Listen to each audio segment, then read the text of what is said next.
नमस्कार व्यूअर्स, मैं हूं अमीश देवगन और आप देख रहे हैं देश की सबसे लोकप्रिय डिबेट आर पार। करीब 2.5 साल पहले नसीरुद्दीन शाह ने कहा था कि भारत में अपने बच्चों को लेकर उन्हें फिक्र होती है, उन्हें गुस्सा आता है। वो कह रहे थे कि देश में जहर घुल चुका है, यानी हिंदुस्तान में जहर घुल चुका है। लेकिन आज वही नसीरुद्दीन शाह कह रहे हैं कि जो लोग भारत की धरती पर बैठकर तालिबानी वैश्यों की वापसी का जश्न मना रहे हैं, वो भी कम खतरनाक नहीं है। और मैं कहना चाहता हूं कि नसीरुद्दीन शाह के इस कथन से, इस वक्तव्य से का मैं पुरजोर समर्थन करता हूं और पूरे देश में इसका समर्थन किया जाना चाहिए, क्योंकि आज उन्होंने उन तमाम लोगों को सच का सामना करवा दिया है, आईना दिखा दिया है, जो तालिबान को बधाई दे रहे थे, तालिबानी आतंकियों को स्वतंत्रता सेनानी बता रहे थे। लेकिन सवाल है कि क्या अफगानिस्तान में तालिबान के पूरे घटनाक्रम ने उन तमाम लोगों को भी आईना दिखा दिया है जो पूरी आजादी के साथ हिंदुस्तान में बैठकर डर की दुकान चला रहे थे। आज इसी पर होगी देश की सबसे बड़ी बहस, तालिबानी चीयर लीडर्स को आईना। और आज नसीरुद्दीन चचा ने जो बात कही है वो वाकई सही है।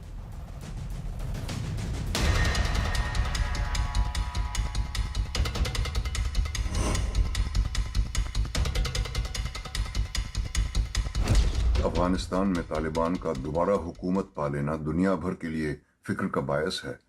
इससे कम खतरनाक नहीं है हिंदुस्तानी मुसलमानों के कुछ तबकों का उन वहशियों की वापसी पर जश्न मनाना।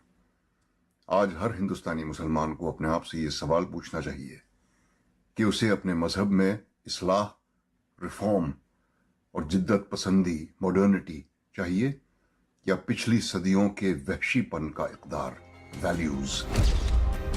अभिनेता नसीरुद्दीन शाह का यह बयान उन तमाम लोगों के लिए आईना है जो भारत में तालिबानी सोच लागू करने का कभी न पूरा होने वाला ख्वाब देख रहे हैं, अफगानिस्तान में तालिबान की जीत पर ताली बजा रहे हैं, उन्हें बधाई दे रहे हैं। सबसे पहले तो मैं नसीरुद्दीन शाह साहब के इस बयान को इसका स्वागत करता हूं। इनको उन्होंने क्रिटिसाइज किया है और हम भी क्रिटिसाइज करते हैं। पूरा देश ऐसे लोगों को क्रिटिसाइज करता है जो तालिबानी विचारधारा हिंदुस्तान में उसको समर्थन करते हों। उनके लिए बेहतर होगा कि या तो वो हमारी संस्कृति से जुड़ जाएं या वहीं चले जाएं। हालांकि 2018 में यही नसीरुद्दीन शाह हिंदुस्तान में अपने बच्चों को लेकर काफी फिक्रमंद थे। वो कह रहे थे कि देश में जहर घुल चुका है। फिक्र मुझे होती है अपने बच्चों के बारे में, क्योंकि कल को उन्हें कोई अगर एक भीड़ ने घेर लिया कि तुम हिंदू हो या मुसलमान, तो उनके पास तो कोई जवाब ही नहीं होगा। इस बात की फिक्र होती है क्योंकि हालात जल्दी सुधरते तो मुझे नजर नहीं आ रहे। इन बातों से मुझे डर नहीं लगता, गुस्सा आता है। ये जहर फैल चुका है और इसको दोबारा इस जिन को बोतल में बंद करना बड़ा मुश्किल होगा। खुली छूट मिल गई है कानून को अपने हाथों में लेने की।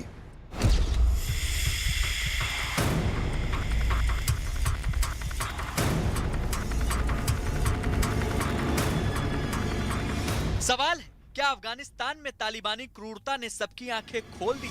लेकिन इस बीच सियासत भी जारी है। जरा सुनिए ओवैसी का ये ताजा बयान। तो तालिबान के रिक्वेस्ट पर मोदी सरकार ने भारत की सरजमीन पर तालिबान से बातचीत की।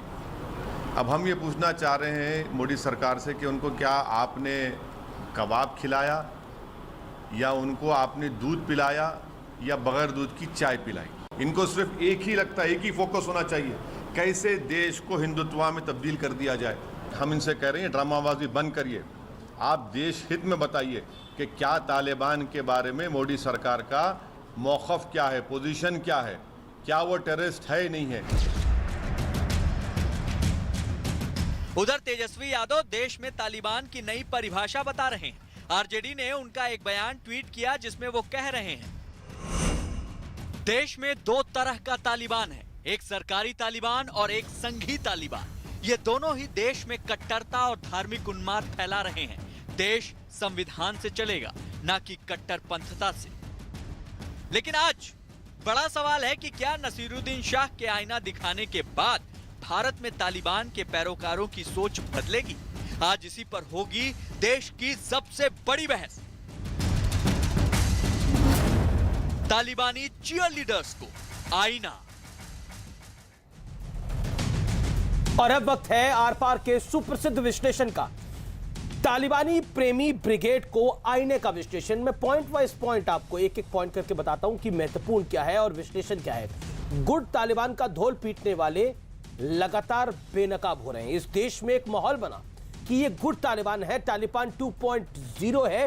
दुनिया भर के लिबरल ने बोला ये तालिबान तो प्रेस कॉन्फ्रेंस करता है, और भारत के लिबरल वर्ग ने तो और ज्यादा खुल के बोला ये तालिबान प्रेस कॉन्फ्रेंस करता है, ये पहले से बहुत अलग है। लेकिन क्या अलग है? मां बहनों के साथ वहां पर जो सलूक हो रहा है, शायद टेलीविजन स्क्रीन पर उसको दिखाना भी मुश्किल है। ये सत्य है, और जब सत्य के तथ्य हो तो डंके की चोट पे बोलना चाहिए व्यूअर्स। और ट्विटर पर, इंस्टाग्राम पर और फेसबुक पर और कू ऐप पर आप अपनी राय बदस्तूर दीजिए। बड़ा आवश्यक है आप अपनी राय को रखें। तालिबानी क्रूरता का धर्म से कोई लेना देना नहीं है। बढ़ता हूं मैं आगे। धर्म के नाम पर किसी के भी अधर्म को समर्थन करना उचित नहीं है। जिस तरह से इस तालिबान को ग्लोरीफाई करके दिखाया जा रहा था, इस तालिबान को आजादी के लड़ाके कहा जा रहा था, बेसिकली यह आतंकवादी है। यह आतंकवादी है, और यह आतंकवादी इसलिए है क्योंकि यह वैशी है। जो नसीरुद्दीन शाह ने शब्द बोला, मैं उसका पुरजोर पहली बार समर्थन करता हूं कि ये लोग वैशी हैं, और जो इनका समर्थन करते हैं ना, उनकी वैशी सोच भारत के अंदर बहुत खतरनाक है। इन्हें पहचानिए। और जो तालिबान पर बोलने से बच रहे हैं, ढके छुपे घूम रहे हैं मोहल्लों के अंदर, पॉलिटिकल पार्टीज के अंदर, उन लोगों को भी पहचानिए। नसीरुद्दीन शाह ने 2018 में भारत में जहर का माहौल बताया था, यह आपके समक्ष है। लेकिन जहर कहां है वो हमें दिखाई दे रहा है। क्या तालिबानी क्रूरता को देखकर सबकी आंखें अब लगातार खुल रही हैं? मेरे साथ बात करने के लिए इस चर्चा में डॉक्टर सुधांशु त्रिवेदी हैं, भारतीय जनता पार्टी के मेंबर ऑफ पार्लियामेंट हैं, प्रवक्ता हैं। मेरे साथ जाने माने अभिनेता शहजाद खान है, ये अजीत जो आते थे उनके सपुत्र भी हैं, इनका एक परिचय ये भी है। मेरे साथ शादाब चौहान हैं, प्रवक्ता हैं शांति की पार्टी के, पीस पार्टी के। हालांकि इन्होंने बहुत जिसे कहते हैं फूल मालाएं लेके समर्थन किया था तालिबान का। मेरे साथ सुबुही खान है, सुप्रीम कोर्ट एडवोकेट है, सामाजिक कार्यकर्ता है, उनका अभिनंदन है। मेरे साथ सहरा शाह हलीम है, वैसे तो पैनलिस्ट है, ये नसीरुद्दीन शाह साहब की भतीजी भी है, उनका भी अभिनंदन है। सहरा शाह हलीम, जो आपके चचा जान ने बोला है वो वाकई सत्य बोला है, और ये सत्य पता होना लोगों को बड़ा जरूरी है। और क्या आपको लगता है भारत के अंदर कुछ लोग तालिबान का जो समर्थन करते हैं, आपके चचा जान ने उनको आईना दिखा दिया है? देखिए, बिल्कुल मैं उनकी बातों का पूरा सहयोग करती हूँ, क्योंकि कट्टरपंथी जो सोच है वो हानिकारक है, चाहे वो किसी भी समाज से उभरे, चाहे वो इस्लामिक समाज से उभरे या किसी और समाज से उभरे। और हर एक जिम्मेदार जो नागरिक है उसको कट्टरपंथी के बारे में आवाज़ उठानी चाहिए। तो इस बात से हम सहमत हैं, क्योंकि तालिबान में जो हो रहा है ये बहुत ही एक दरिंदे जिसे कहते हैं, बहुत ही एक कट्टरपंथी एक सोच है। और अभी अगर कोई जो लोग अगर सोच रहे हैं कि, और ये तालिबान अपॉलोजिस्ट बन रहे हैं और कह रहे हैं कि भैया गुड तालिबान, बैड तालिबान, तो मैं उन लोगों को याद दिला देती हूँ कि कुछ गुड तालिबान, बैड तालिबान की बात नहीं है। सिर्फ जो तालिबान पॉइंट 2 है, सिर्फ टेक्नोलॉजिकली थोड़े एडवांस हो गए होंगे, लेकिन रवैया, सोच, दकियानूसी, कट्टरपंथी वही है। जी जी। तो अगर एक तबका भी, मैं तो सबसे पहले एक और चीज़ बोल रही हूँ अजय जी, कि यहाँ पे कोई समर्थन नहीं कर रहा, लेकिन अगर कुछ शख्स समर्थन कर रहे हैं जी, जो तालिबान समर्थन कर रहे हैं, समर्थन करने वालों की मैं फोटो चला रहा हूँ। जमीयत उलेमा हिंद समर्थन कर रहा है, ठीक है। तो सोचिए आप। अच्छा सुनिए, बढ़ता हूं मैं आगे। इसके अलावा समर्थन करने वालों की तस्वीरें मैं चला रहा हूं। जमीयत उलेमा हिंद के जो नेता थे, प्रवक्ता थे, उनका क्या बयान था? हिंदुस्तान में भी कोई एजुकेशन नहीं होना चाहिए। सोचिए, समर्थन करने वाले में कौन है? समाजवादी पार्टी के सांसद। समर्थन करने वाले में कौन है? आपको दिखाई नहीं दे रहा? ये एक सामने आप तो बैठे हुए हैं, पीस पार्टी के। और सिर्फ नसीरुद्दीन नहीं, शाह तो ठीक यही है। नहीं रुके, तो मैं वही कह नसीरुद्दीन रही हूँ। शाह ने बोला आज हर हिंदुस्तानी मुसलमान को, व्यूअर्स को जरा सुनना चाहिए, आपको भी सुनना चाहिए, आज हर हिंदुस्तानी मुसलमान को अपने आप से ये सवाल पूछना चाहिए कि उसे अपने मजहब में रिफॉर्म, बिल्कुल। मॉडर्निटी चाहिए या पिछली सदियों का वैशीपन। ये सवाल उन्होंने खड़ा करा है तो नसीरुद्दीन बिल्कुल शाह मैं ने। इस बात ये उन्होंने एक ब्रॉडर डिबेट को नहीं, ओपन बिल्कुल। करा है। अभी से उन्होंने हाँ। स्पष्ट रूप से बोला है कि भारतीय मुसलमान को सोचना चाहिए वो किस तरफ खड़ा हो रहा है।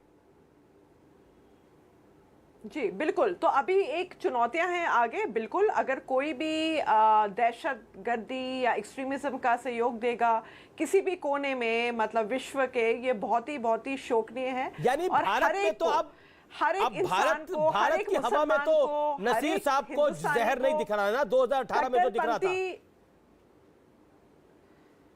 देखिए सबसे पहले एक बार बात बता रही हूँ अमित जी, उस वक्त भी वो गलत नहीं थे, अभी भी वो गलत नहीं है। तो लिंचिंग्स अगर हो रही हैं तो ये कोई गलत बात नहीं है अगर कोई कंडेम कर रहा है लिंचिंग्स को। तो अगर उस स्टेटमेंट को मिसकॉन्स्ट्रू करा जा रहा है वो शोकनीय है। नहीं, उस बार जहर भी कहाँ गलत नहीं भुला थे, हुआ है, इस बार भी गलत नहीं है। तो हर वो कोई तो 2 साल बाद पता लग गया जहर नहीं, कहाँ भुला बातें- हुआ ये है। लेकिन देखिए- ठीक है, आपने अपनी बात को रखा, नहीं, आपने अपनी देखिए बात को रखा। मैं आपके पास वापस आऊंगा, शादाब चौहान के पास में चलता हूं। 40 second Shadab Chauhan, then doctor Sudhanshu Trivedi. Shadab Chauhan, वहशीपन के समर्थन में आप कैसे हो सकते हैं? जी, एक हिंदुस्तानी मुसलमान वहशीपन के समर्थन अभी में जी- कैसे हो सकता है? ये नसीरुद्दीन शाह कह रहे हैं, जो आपके आइडियोलॉग हैं।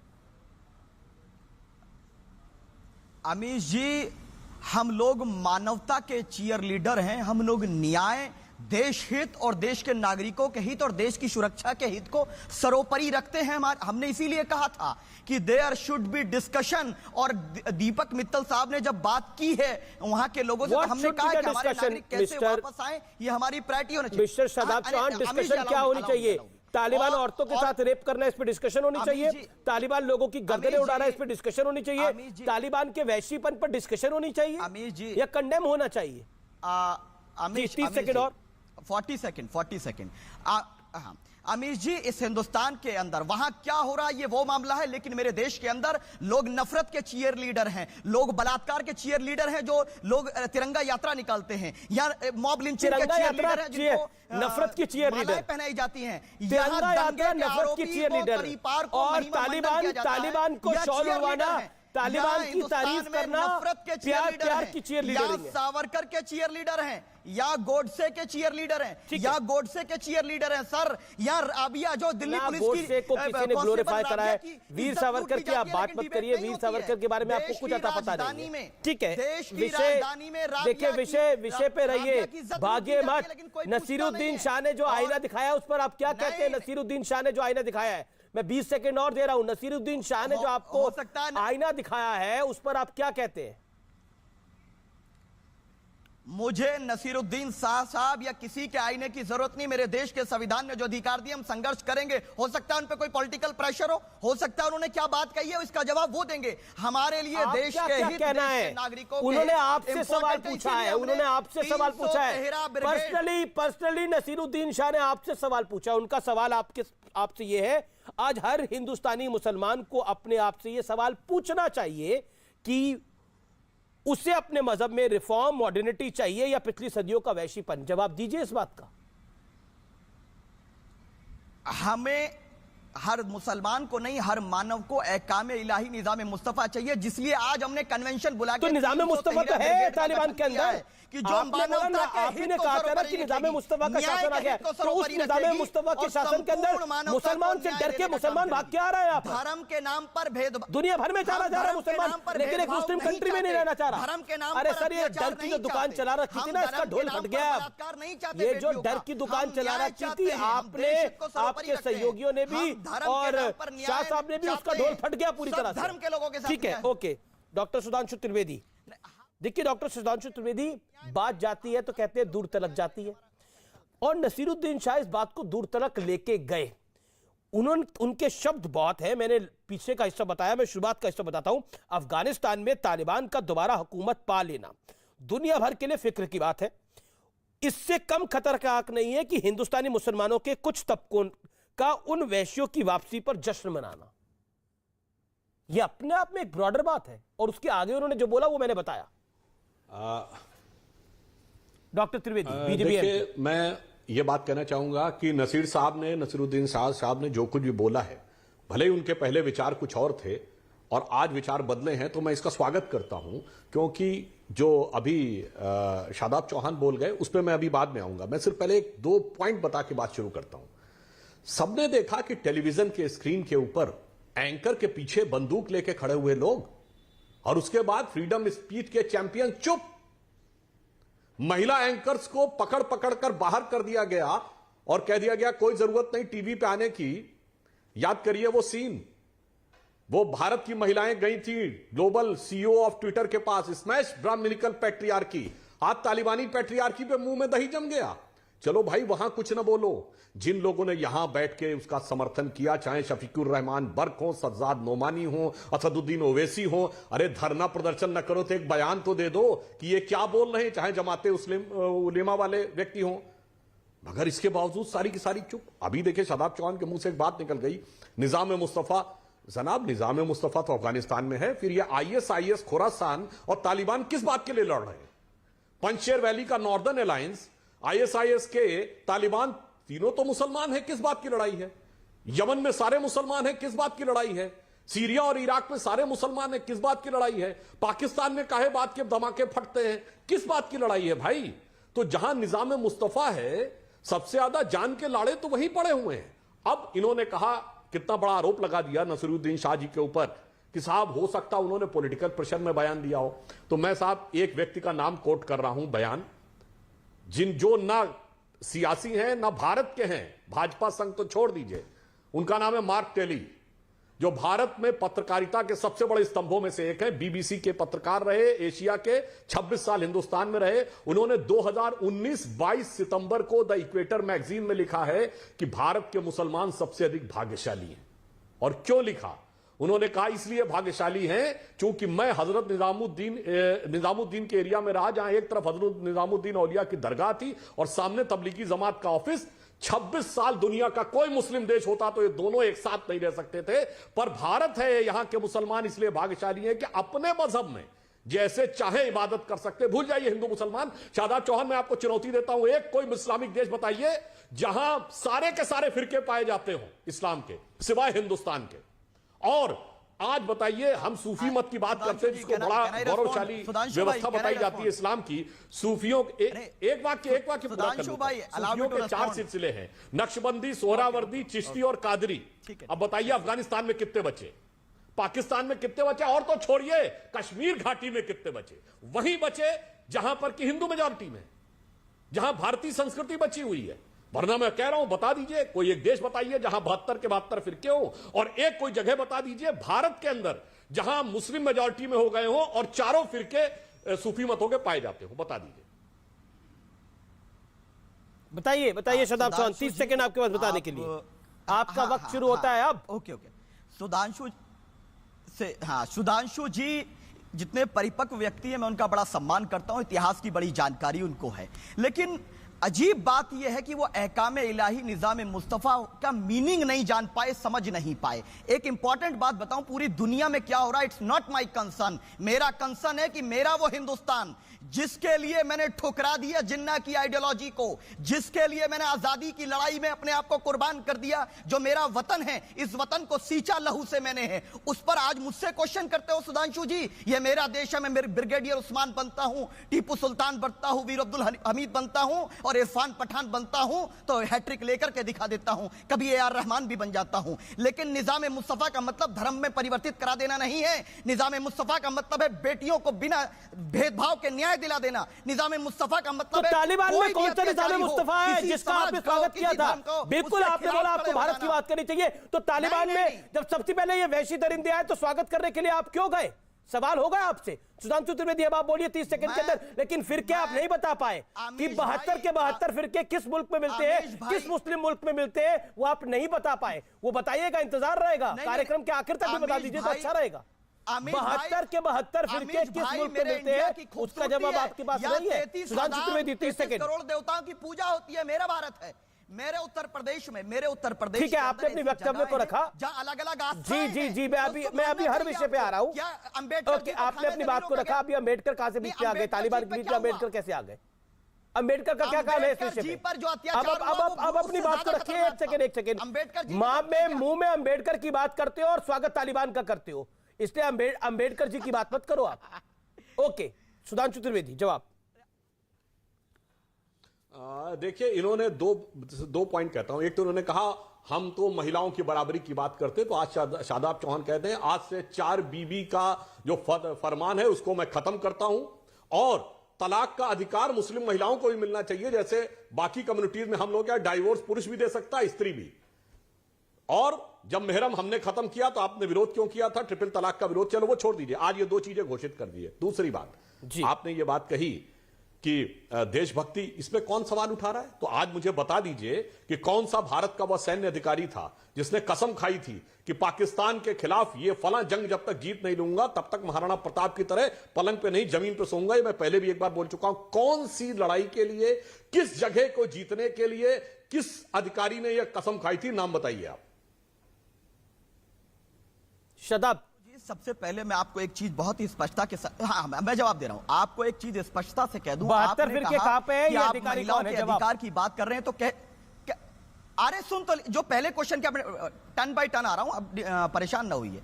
सुधांशु जी ने सवाल किया कि महिलाओं के अधिकार की बात है तो कही आजादी। सर हमारे यहां खुला होता है, उसमें अलाउड है, लेकिन आप पढ़े नहीं हैं। आपने निजाम मुस्तफा जिस दिन पढ़ लिया, मैं आपको एक किताब भिजवा रहा हूं सुधांशु भाई, मैं आपको पर्सनली भिजाऊंगा, और उस किताब को जब आप पढ़ेंगे फिर आप कहेंगे मैं भी निजाम मुस्तफा चाहता हूं, क्योंकि मेरा विश्वास है कि आप मानवतावादी व्यक्ति हैं, आप अत्याचारी नहीं हैं। और हमारे यहां पर सती प्रथा में अत्याचार नहीं हो सकता, और हम कहते हैं कि बेटियों के साथ कोई भी व्यक्ति अगर दुराचारी है जी, तो उसके खिलाफ सुधांशु आप अपनी बात को रखिए। ब्रिगेडियर उस्मान, ठीक है सुधांशु, आप अपनी बात को रखिए। उसके बाद मैं शहजाद खान के पास जाऊंगा और सुबुई खान के पास जाऊंगा। हाँ, देखिए, मैं दोनों बातों का पहले उत्तर दे देता हूं। मैंने जिन अधिकारी की बात कही थी वो थे ब्रिगेडियर मोहम्मद उस्मान, जिन्होंने अक्टूबर 1947 में जब झांकड़ का क्षेत्र हम पाकिस्तान से हार गए थे तो उन्होंने महाराणा प्रताप की कसम खाई थी जब तक दोबारा जीत नहीं लूंगा मैं जमीन। ब्रिगेडियर उस्मान का नाम मैंने ले लिया। भैया आने तो दीजिए, ब्रिगेडियर उस्मान को, अरे भैया आने तो दीजिए। अरे मुझे, मैं डिस्टर्ब नहीं किया आपको, मैं डिस्टर्ब नहीं किया। ब्रिगेडियर उस्मान का नाम आप पहले लिए थे इसीलिए मैंने बोला। आप बताइए ब्रिगेडियर उस्मान ने अपनी कसम कब तोड़ी थी? बोलिए। ब्रिगेडियर सुन तो लीजिए। अब मुझे जवाब ब्रिगेडियर उस्मान के जवाब नहीं, अब अरे ठीक है दीजिए, ठीक। अरे भाई, अब अपने टर्न पे बोल रहे हैं तो बेटर रहेगा। आप बोले, मैं एकदम शांति सुनता रहा। अब मैं बोल लूं, उसके बाद आपका टर्न है, आपको जो बोलना हो तब बोलिएगा। अब मैं बताता हूं, मार्च 1948 में जब हम दोबारा झांकड़ जीते हैं तब ब्रिगेडियर उस्मान ने पलंग के ऊपर सोए हैं। आप पूछिए शादाब चौहान से, ब्रिगेडियर उस्मान उत्तर प्रदेश के आजमगढ़ के रहने वाले थे। कितनी बार गए सेक्युलरिज्म के सूरमा ब्रिगेडियर उस्मान के घर? बताइए। वीर अब्दुल हमीद की शहादत की वर्षगांठ 2015, कितने सेक्युलरिज्म के सूरमा गए? उस्ताद बिस्मिल्लाह खां, उनके घर कितने सेक्युलरिज्म के सूरमा गए? डॉक्टर एपीजे अब्दुल कलाम के नमाज जनाजा में कितने गए? याकूब मेनन के नमाज जनाजा में, बुरहान वानी के नमाज जनाजा में, और अफजल गुरु के नमाज जनाजा में, मगर कलाम साहब के नमाज जनाजा में नहीं, ब्रिगेडियर मोहम्मद उस्मान के घर पर नहीं। और जो कश्मीर में भी अभी हमारे कई सैनिक शहीद हुए जिसमें मुस्लिम भी थे, बताइए इंस्पेक्टर अयूब पंडित के घर कौन गया? औरंगजेब के घर पे कौन गया? कर्नल फैयाज के घर पे कौन गया? बताइए। यही मैं कहना चाहता हूं, सिर्फ अपराधी और आतंकवादी किस्म के मुस्लिमों के साथ खड़े होकर मुस्लिम समाज की भावना को उससे जोड़ने का प्रयास करना यह बहुत दुर्भाग्यपूर्ण है, देश के लिए भी और मुस्लिम समाज के लिए। एक से एक वहां पर वतन परस्त पैदा हुए, उसके नाम पे कभी कुछ नहीं करना, सिर्फ आतंकवादियों के साथ खड़े हो जाना। और जो आपने बात कही, एक वाक्य और कह दूं, आपने कहा कि हमारे यहां ये नहीं होता, हमारे यहां वो नहीं होता, तो मैं ईमानदारी से कहता हूं, हमारी संस्कृति दुनिया की एकमात्र संस्कृति है जहां भगवान की कल्पना में भी स्त्री को स्थान दिया गया है। हमारे यहां भगवान शंकर को अर्धनारीश्वर कहा गया है। आप बताइए, दुनिया में चुनौती देता हूं कोई संस्कृति जहां भगवान में स्त्री का स्थान हो। भगवान है सिर्फ पुरुष, there is no feminine element in the concept of God, only and only masculine element. हमारे यहां है अर्धनारीश्वर और देवी और विष्णु, एक पुरुष, एक स्त्री और दूसरा अर्धनारीश्वर है, और वो ऐसे जुड़े हुए हैं जैसे कविता का शब्द और भाव जो कालिदास ने लिखा है, वागार्थम संपृक्तो वागार्थम प्रतिपते जगतः पितरो वंदे पार्वती परमेश्वर, अर्थात जगत के पिता पार्वती परमेश्वर का वो अर्धनारीश्वर स्वरूप उस प्रकार जुड़ा है जैसे कविता का शब्द और उसका भाव। अब बताइए, आप जो आप कह रहे थे, मुझे बताइए कहीं पर ऐसा जहां इतनी बराबरी दी गई हो गॉड के कॉन्सेप्ट में महिला और पुरुष को। जी, मैं आपको मौका दूंगा शादाब अपनी टर्न पे बोलने का। काफी देर हो गई। अब मेरे साथ सुबुई खान भी है, मेरे साथ शहरा शाह हलीम भी है, और मेरे साथ शहजाद खान भी है। शहजाद खान, जो कुछ नसीरुद्दीन शाह ने बोला वो बिल्कुल सही है, इसमें कोई दो राय नहीं है। लेकिन भारत में जो तालिबान के चीयर लीडर्स हैं वो क्या भारत के मुसलमान को बदनाम करने का प्रयास कर रहे हैं? और दूसरी बात, क्या आपको लगता नहीं है कि इन लोगों को एक्सपोज करना चाहिए और आप लोगों को जम के एक्सपोज करना चाहिए? भाई, सबसे पहले तो मैं श्रद्धांजलि देना चाहता हूँ सिद्धार्थ शुक्ला को, उनके पूरे परिवार को। Lost a very good young boy Siddharth Shukla हमारा, अल्लाह उसे जन्नत नसीब अता फरमाए। और अब आते हैं आपके जवाब पर। आज नसीर भाई ने जो आप दिखा रहे थे, जो नसीर भाई ने कहा, बिल्कुल सही कहा। हमें हमारे देश के साथ सबसे पहले हमारे कुरान शरीफ में भी लिखा है कि जिस देश में रहो उसके साथ वफादारी करो। जब जिस देश के लोग, जिसका नाम अफगानिस्तान है, उस देश के लोग तालिबान का नाम सुन के बेचारे प्लेनों के ऊपर चढ़ रहे, वहां से गिर रहे, जो देश के लोग उनसे इतना नफरत करते, तो हमारा कोई हक नहीं बनता कि उनके बारे में कोई भी पॉजिटिव बात सोचे या उनके बारे में पॉजिटिविटी की बात करे। और जितना भी आपने मुझे अभी दिखाया अमीश, जितने भी लोग उनके फेवर में बोल रहे थे, तालिबान के फेवर में, वो मोस्टली पॉलिटिशियंस थे। ये पॉलिटिशियंस जो यही पॉलिटिक्स करते हैं, इनका यही काम है करना। नहीं, सज्जाद नोमानी पॉलिटिशियन नहीं है। खुशी हुई डॉक्टर सुधांशु द्विवेदी। जी, ये सज्जाद नोमानी पॉलिटिशियन नहीं है। शफीकुर रहमान भर पॉलिटिशियन हो सकते हैं, नहीं है तो बन जाएंगे, लेकिन आज मुझे पॉलिटिशियन नहीं है। मैं चलो नहीं है, लेकिन उनके ख्यालात तो वैसे, लेकिन आज मुझे देखकर वो उनके ख्यालात है। हमें उन ऐसे लोगों के ख्यालातों को सप्रेस करना चाहिए, उनको समझाना चाहिए कि भाई आप किसी भी आतंकवादी मिलिट्री इसको नहीं, क्योंकि एक चीज हमें सबको याद रखना चाहिए कि जो चाहे मौलाना हो चाहे पंडित हो, उनकी जगह मस्जिदों में है, मंदिरों में है, सियासी जगहों पे उनका कोई लेना देना नहीं है। सियासत के लिए सियासतदान बने हैं, पॉलिटिशियंस बने हैं। पॉलिटिशियंस ही जो है वो देश को आगे ले जाते हैं और देश को पीछे ले आते हैं। यहाँ इस देश में तो मदरसों से बड़ी चीजें चलती हैं कि नहीं चलती? क्या करिएगा उन मदरसों से बड़ी चीजें चलती है। मैं तो वो चीजों को तो बच्चों को यही मौलाना मदरसों में पढ़ाते हैं, यही मौलाना बच्चों को पढ़ाते हैं। अगर वो बच्चे फिर भविष्य बनते हैं। भविष्य में क्या बनते हैं वो सबके सामने। अगर मौलाना किसी बच्चों को ब्रेन वॉश कर रहे हैं, यही लोग तो डर की दुकान चला रहे थे शहजाद भाई। यही तो पिछले 5 साल में बोल रहे थे कि डर है। ऐसे लोगों को सख्त, भाई डर तो, मैं आपकी बात कहना चाहता हूं कि आप देखिए, प्रॉब्लम आप लोग के साथ ये है कि आप अभी प्रेजेंट की बात करते हैं, अचानक आप लोग पास में चले जाते हैं। अब आप आज नसीर भाई की आज की इंटरव्यू क्लिपिंग दिखा रहे थे, फिर आप पास में चले गए कि उन्होंने 2 साल पहले 3 साल पहले। Let us talk about the past and think about the future. जो बीत गया, देखिए हमारा पास्ट जो है, हम चाहे कितने भी रईस खरीद नहीं सकते। इतिहास को भूल के प्रेजेंट में भी नहीं रह पाएंगे। इतिहास को भूल इतिहास को नहीं रह पाएंगे। इतिहास भी जरूरी है। अच्छा बाबा, नहीं मैं आपकी बात, बट हमें प्रगति के बारे में सोचना चाहिए कि नहीं? हमें हमारे देश को आगे ले जाने के बारे में सोचना चाहिए। आज मुझे देखकर कितनी खुशी हुई कि डॉक्टर सुधांशु द्विवेदी इतना इस्लाम के बारे में जानते हैं, कितनी नॉलेज है उनको। I was so happy doctor Sudhanshu Dwivedi को देख के कितनी नॉलेज है उनको। वैसे ही मैं ये कहना चाहता हूं कि हमें हिंदुस्तान के जो नियम है, जो कायदे, जो कानून है, उसके साथ पूरा हमें वो सपोर्ट करना चाहिए। चाहे हम मुसलमान हो या किसी भी, सबसे बड़ा मजहब इंसानियत है। सुबुई खान, आपने सुना जो बात पीस पार्टी के प्रवक्ता शादाब चौहान ने बोली, जो शहजाद जी ने बोली, जो डॉक्टर त्रिवेदी ने भी बोली, और जो शहरा शाह हलीम ने भी बोली। Quickly respond. जी, एक ब्रॉडर डिबेट खोलिए नसीरुद्दीन अमीश, हमारी एब्सोल्युटली आई अप्रिशिएट दैट, देखिए अमीश, हमारी संस्कृति में एक बहुत अच्छा महावाक्य है हमारे वेदों का, अहम ब्रह्मास्मि, यानी कि मेरे अंदर, आपके अंदर और हम सभी के अंदर एक ब्रह्म बैठा है जो हमें सही और गलत में फर्क करना बताता है। हम लोग किसी डर के कारण या फिर लालच के कारण या फिर अपनी बिरादरी को प्रोटेक्ट करने के लिए उस सच का साथ नहीं देते हैं और कहीं ना कहीं जाने अनजाने में अपराध को और आतंकवाद को मौन समर्थन देते हैं।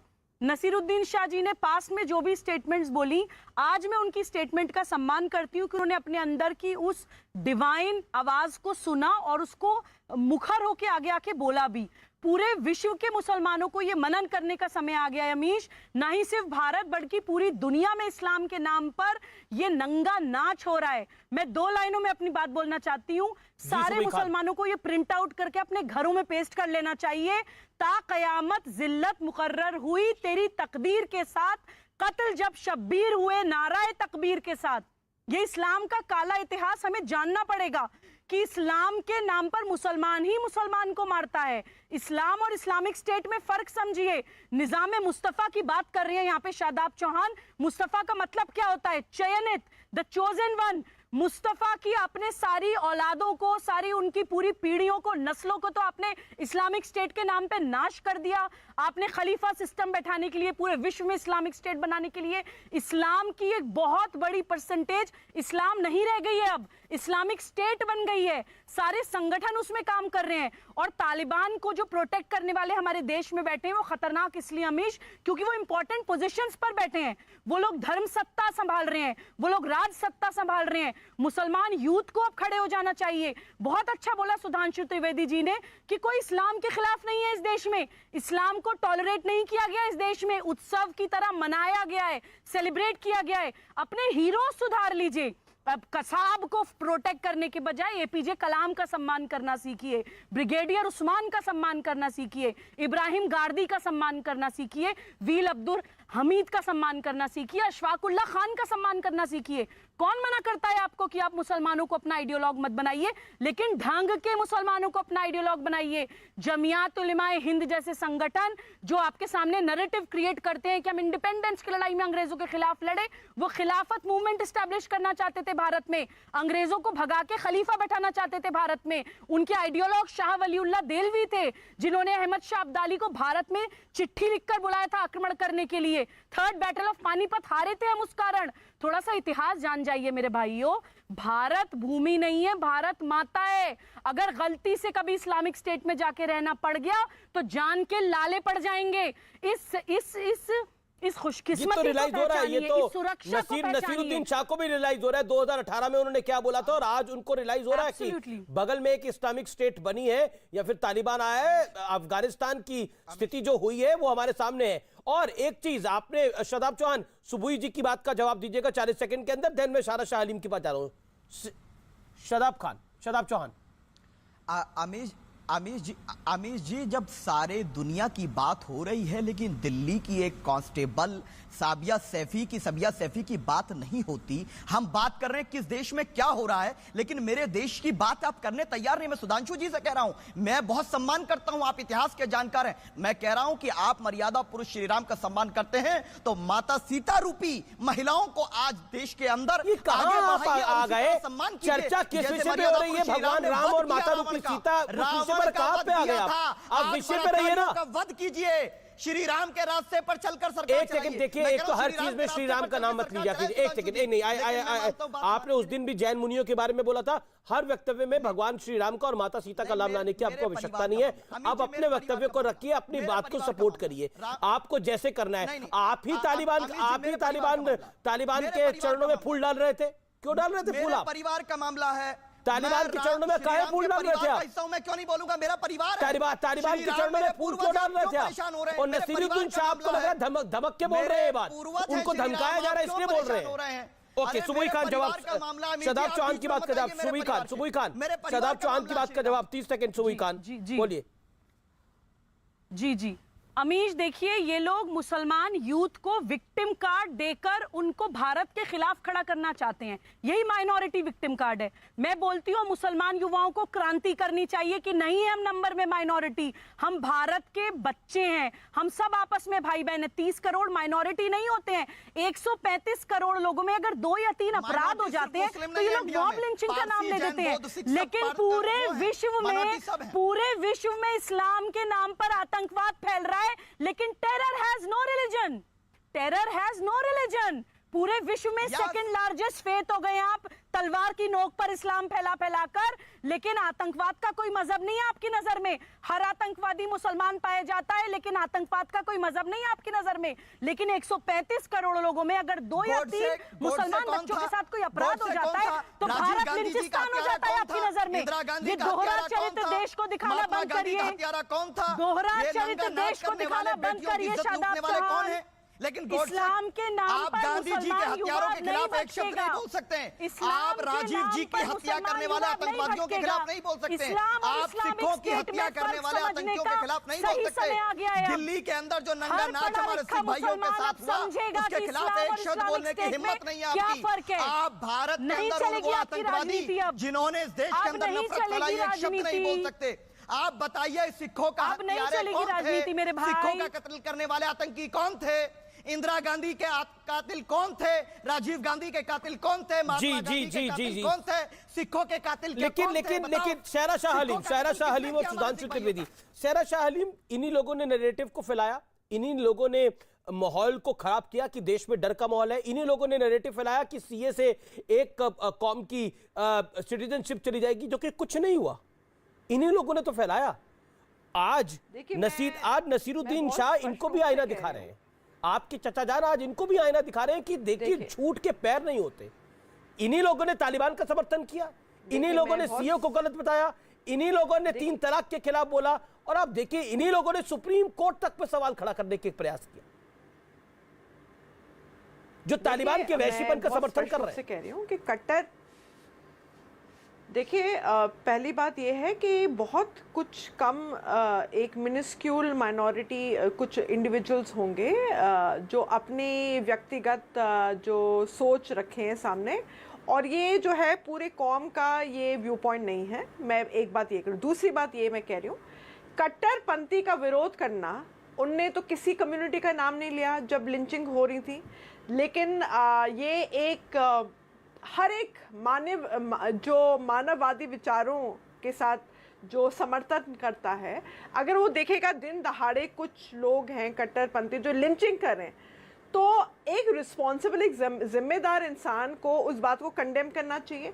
उनने तो कभी ये नहीं बोला कि मैं हिंदुस्तान में रह के डर रहा हूँ या मैं डर चुका हूँ या इस तरह। उनने बोला मुझे गुस्सा आ रहा है कि क्यों इस तरह की इंसिडेंट्स हो रही हैं। तो एक इंसान जब लॉजिकल है, जब वो प्रगतव एक सोच रखते हैं, और वो कट्टरपंथी चाहे वो किसी भी साइड हो, उसको कंडेम करें तो एक अच्छी बात है। तो वो पास्ट में जाकर के क्या हुआ, क्या बोले, गलत था, ठीक था, तो मैं ये नहीं मानूंगी। मैं कह रही हूँ उस टाइम में वो सही थे, मैं तो वो बोल रहा हूँ वो लॉबी एक्सपोज हुई है। इस देश में एक लॉबी है जो कि डर की दुकान को बिल्कुल अपने जिसे कहते हैं कोट की जेब में लेके चलती है, और वो डर की दुकान को हर जगह खोल देते हैं। देखिए India is getting very insecure, having a glass of wine and sitting in Lutyens Delhi, south Bombay, किसी बैंगलोर में बैठ के इस तरह की बातें करना, अपने ड्राइंग रूम में बैठ के इस तरह की बातें करना। अब भारत जरा है, बहुत स्थिति खराब है, हमें कोई फर्क नहीं पड़ता, कोई भी रोड हो, कुछ भी हो, औरंगजेब के नाम से हमें कोई फर्क नहीं पड़ता। मुझे लगता है कि उन लोगों के लिए भी नसीरुद्दीन शाह के चचा जान ने जो मैसेज दिया है वो बड़ा स्ट्रांग दिया है कि कहीं ना कहीं फर्क पड़ता है, ऐसी सोच से फर्क पड़ता है। ये सोच इनकलकेट करती है, यानी समाज में जाती है, और ये समाज को खंडित करती है। इसी बात को हम लगातार कहते रहे हैं। सुधांशु त्रिवेदी, इस देश के अंदर तो वो भी दौर था जब शहजाद खान के पिताजी अजीत साहब को अपना नाम बदल के रहना पड़ता था। यूसुफ खान, दिलीप कुमार अब नहीं रहे, उनको अपने नाम बदल के रहना पड़ता था। इस दौर ने तो वो भी दौर देखा, इस देश ने वो दौर देखा है, और ये सत्य है। डर का माहौल था क्या तब? इन्होंने कहा कि एक सुधांशु त्रिवेदी, इन्होंने कहा कि भाई एक खौफ लगता था, एक डर लगता था, तो बिल्कुल सही कहा। आजादी के बाद बड़े बड़े मुस्लिम कलाकार और फनकार ऐसे हुए तमाम जिन्होंने हिंदू नाम से फिल्म इंडस्ट्री में काम किया। दिलीप कुमार साहब थे, अजीत जी थे, मीना कुमारी, मधुबाला। ये क्यों था भाई? जो भी रीजन रहा हो, तो कहीं ना कहीं मन में या तो डर था या आशंका थी कि मुस्लिम नाम से मुझे इस देश में हमें पॉपुलैरिटी मिले न मिले। परंतु हकीकत क्या थी? नहीं, मैं डर नहीं था। मैं पूरी बात कर दूं। प्रोड्यूसर एक नहीं कई थे जनाब, एक नहीं कई थे कलाकार। अब मैं आ रहा हूं, मगर हकीकत क्या थी? इस देश की जनता ने कभी इस बात पे भेदभाव नहीं किया। अच्छा ठीक, इस देश की जनता ने कभी भेदभाव नहीं किया। आज बताइए 90 का दशक आते आते तो ये फिल्म इंडस्ट्री, खान इंडस्ट्री कही जाने लगी। इस देश में एक से एक फनकार कलाकार हुए, चाहे उस्ताद अमजद अली खान रहे हो, चाहे उस्ताद बिस्मिल्लाह खान रहे हो, फरीउद्दीन डागर रहे हो, बड़े गुलाम अली रहे हो, जाकिर हुसैन रहे हो, और एक से एक बड़े बड़े शायर, चाहे कैफी आजमी हो या मजरू सुल्तानपुरी हो, मैं उसके डिटेल में सब में नहीं जाना चाहता, चाहे जोश मलियाबादी हो, अकबर इलाहाबादी। मैं पूछना चाहता हूं, ये भारत के बाहर जो चले गए, पाकिस्तान हमारा हिस्सा था, कोई शायर हुआ, कोई फनकार हो तो बताइए जिसका इंटरनेशनल फ्रेम का हो। आज अगर बॉलीवुड में हमारे यहां के जो मुस्लिम कलाकार हैं वो दुनिया में हीरो हैं, अरे किसी मुस्लिम देश का कलाकार बताइए जिसके लोग यहां फैन होते हो। ये सारी क्रिएटिविटी खत्म क्यों हो जाती है जैसे उस विचारधारा में जाते हैं? पूरे आलमे इस्लाम में डॉक्टर कलाम से बड़ा साइंटिस्ट नहीं पैदा हुआ, हमारे यहां क्यों पैदा होता है? हमारे यहां रफीक जकारिया क्यों पैदा होते हैं? ऐसे ऐसे राइटर पैदा होते हैं। तो ये हकीकत, इस बात को समझना चाहिए कि जिसको आप कहते हैं, एक सेंटेंस और कह दूं, जो सुबुई खान ने कहा था, शादाब चौहान साहब ईमानदारी से बात कह दीजिए, जो नजारा काबुल में दिखा ये मुस्लिम देशों में ही क्यों नजर आता है? कभी लीबिया में तो कभी सीरिया में, कभी इराक में तो कभी सोमालिया में। और इस समय देश ने कोरोना की, दुनिया ने कोरोना की महामारी झेली। एक वाक्य शहजाद साहब, एक वाक्य पूरा कर दूं। ये बोलना दुनिया ने ये बीमारी देखी, ये बताइए इस समय पूरी दुनिया में हर देश इसमें लगा था कि कोरोना की वैक्सीन कब मिले। 57 इस्लामिक कंट्री हैं, एक भी देश बताइए जिसमें फर्स्ट स्टेज ट्रायल भी हुआ हो, जबकि 1 दर्जन से अधिक इस्लामिक कंट्री ऐसे जिन पे पैसा बरस रहा है, मतलब पैसा फ्लडेड विद मनी, मगर एक भी फर्स्ट स्टेज ट्रायल भी नहीं होता। और धमाके करने वालों में इतने, तो ईमानदारी तो ये है कि इस बात पे इंट्रोस्पेक्शन करने की जरूरत है। जी शहजाद जी बोलिए, आप बताइए। आपने जितने देशों का नाम लिया सुधांशु जी, वो सारे देशों में अमेरिका गया था, आप समझ गए। इराक हो गया, सीरिया हो गई, अफगानिस्तान, जहां जहां अमेरिका जाता है मुस्लिम देशों में, वो वहां ऐसी तबाहियां करता है। वो अमेरिका का काम है और जो वो बाखूबी कर रहा है। और दूसरा सवाल मेरे फादर का जहां तक रहा, बहुत बार ये कहा गया है किसी डर और खौफ के मारे में मेरे फादर ने नहीं अपना नाम चेंज किया। उनके प्रोड्यूसर थे, उन्होंने कहा कि साहब हामिद अली खान बहुत बड़ा नाम है, इससे अच्छा आप इसको अजीत रख लीजिए। वो उनकी बात को मान लिए और के अमरनाथ साहब ने उनका नाम रखा, के अमरनाथ, डायरेक्टर प्रोड्यूसर के अमरनाथ। और उस वक्त मेरे फादर का दौर शुरू हुआ था तो उन्होंने उनका नाम बदल दिया। तो किसी डर और खौफ के मारे मेरे फादर ने उनका नाम नहीं बदला।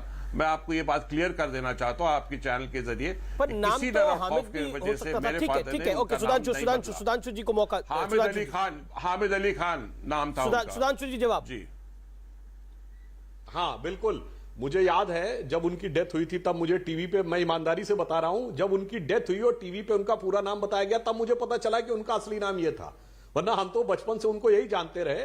अब शहजाद साहब ने उसकी एक्सप्लेनेशन दिया, उनकी बात का पूरा हम सम्मान करते हैं, परंतु उसी के साथ दिलीप कुमार साहब भी हैं, मीना कुमारी जी भी हैं, मधुबाला जी भी हैं, ऐसे कई लोग हैं जिनका उस जमाने में था। तो मैंने ये नहीं बोला कि डर या खौफ या ये आशंका कि मुझे पॉपुलैरिटी मिलेगी कि नहीं, जॉनी वॉकर, मगर आज जब इतनी स्वतंत्रता है सब तरफ से, तब यह बात आती है तो ये मन में शक पैदा करता है कि हकीकत कुछ और है और प्रोजेक्शन कुछ और किया जा रहा है इस देश की संस्कृति। और एक वाक्य और कह दूं, देखिए अभी एक बात कही गई, हकीकत तो अफगानिस्तान ने देख लिया, हम ब्रह्मास्त्र हमारे यहाँ कहा गया, तो इस्लाम में भी ये कहा गया अनल हक, यानी मैं ही अंदर हूं।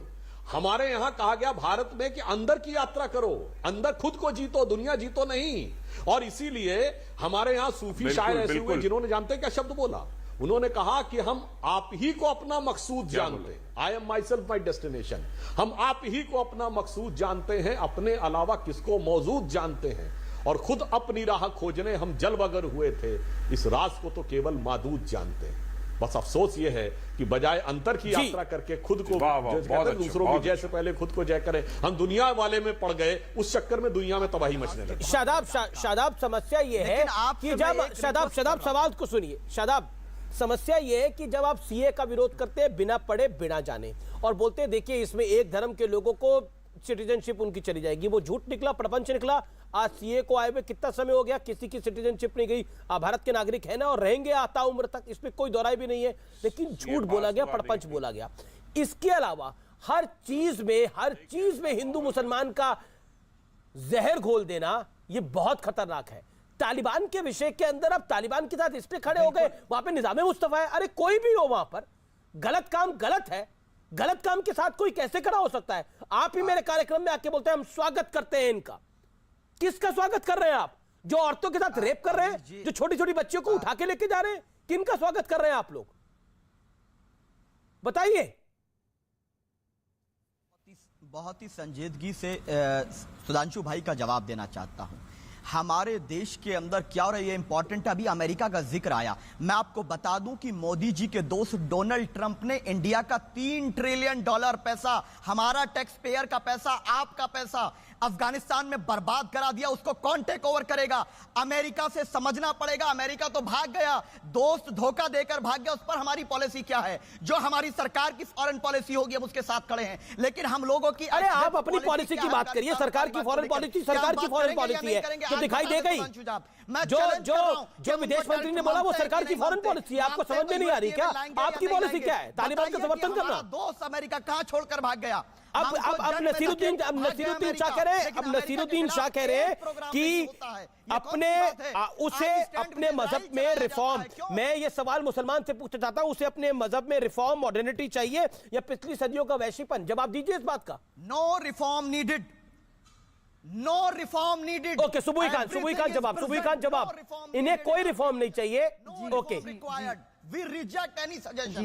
कोई रिफॉर्म नहीं चाहिए, को रिजेक्ट करते हैं। यही समस्या। ओके, शहजाद कुछ कहना चाह रहे हैं, शहजाद खान कुछ कहना चाह रहे हैं। शहजाद खान, हमेश वी वांट रिफॉर्मिटी। शहजाद खान बोलिए। हम रिफॉर्मिटी चाहते हैं, हम हमारे मजहब में रिफॉर्मिटी चाहते हैं, हम बारबेरिज्म नहीं चाहते, हम चाहते सब प्यार मोहब्बत से रहे, सब एक समझ के एक खानदान की तरह है। We want reformity. You want reformity, that's the point. Okay, Shadab Chauhan 10 second Shadab. Yes, Shadab का ऑडियो खोलिए। शदाब क्या कह रहे हैं आप? या मैं स्पष्टता के साथ कह रहा हूं कि we didn't required any kind of यही तो समस्या है आप लोगों की। Because Subui Khan 20 second, Subui Khan 20 seconds. Subui. Amish, Shadab Chauhan और इनके जैसे मुसलमानों की राजनीति करने वाले लोगों को रिफॉर्म कभी नहीं चाहिए होगा, क्योंकि ये मुसलमान बच्चे को एक भीड़तंत्र की तरह इस्तेमाल करना चाहते हैं, उसको डरा के विक्टिम बना के भारत से और दूसरे लोगों से तोड़ना चाहते हैं। जब वो डरेगा तभी उसको कट्टर यही तो पॉइंट है। ये लोग अपनी दुकान चला रहे हैं, दुकान को समझिए। ब्रेक ले रहा हूं, ब्रेक के बाद वापस आते हैं।